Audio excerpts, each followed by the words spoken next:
Diamond of medical ट्रेजरच्या आजच्या भागामध्ये आज आपण अशा व्याधीबद्दल जाणून घेणार आहोत ज्या व्याधीला वैद्यकीय भाषेमध्ये इरिटेबल बाउल सिंड्रोम असे म्हणतात आणि ज्याला आयुर्वेदामध्ये ग्रहणी असे म्हटले जाते. तर IBSची प्रमुख लक्षणे पाहायला गेलं तर पोट फुगणे, पोटामध्ये गॅसचा त्रास निर्माण होणे, पोटामध्ये दुखणे, भूक न लागणे, मळमळणे, थकवा जाणवणे आणि याचं महत्त्वाचं लक्षण म्हणजे जेवल्यानंतर सारखं शौचास होणे म्हणजे जुलाब होणे किंवा बद्धकोष्ठता होणे. IBSची प्रमुख कारणे पुढीलप्रमाणे आहेत.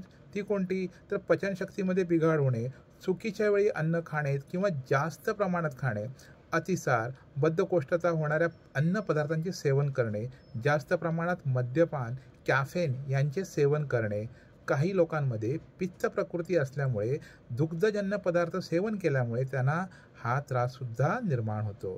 IBS या व्याधीवर कोणत्या प्रकारची आयुर्वेदिक चिकित्सा केली जाते? तर यामध्ये प्रामुख्याने नागर, ज्याला सुंठी असं म्हटलं जातं, ही सुंठीची पावडर जर आपण गरम पाण्यातून जेवल्यानंतर घेतली 1-1 चमचा तर त्याने चांगल्या प्रकारे आराम मिळतो. त्याचप्रमाणे वैश्वानर चूर्ण, अविपत्तिकर चूर्ण, आरोग्यवर्धिनी, चित्रकादिवटी, शंखवटी, आमपाचकवटी, प्रवाळ पंचामृत, पंचामृत प्रपटी इत्यादी औषधं आपण आयुर्वेदिक तज्ज्ञांच्या सल्ल्याने घेऊ शकतो. त्याचप्रमाणे लंघन म्हणजे उपवास करणे, दीपन, स्नेहन, स्वेदन, वमन, विरेचन, बस्ती यासारखी पंचकर्म आपण उपचार म्हणून तज्ज्ञांच्या सल्ल्याने घेऊ शकतो.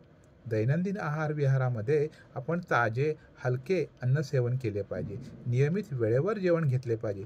तेलकट, तिखट, चरबीयुक्त अन्नपदार्थ घेणे टाळले पाहिजे.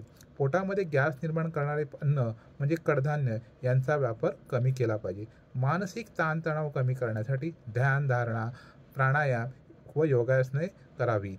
जेवणानंतर ताकामध्ये जिरे आणि हिंग टाकून ते ताक पिणे, गरम पाणी पिणे, तसेच जिरे आणि धणे यांचा काढा नियमित पिणे यामुळे पचनक्रिया सुधारण्यास मदत होते.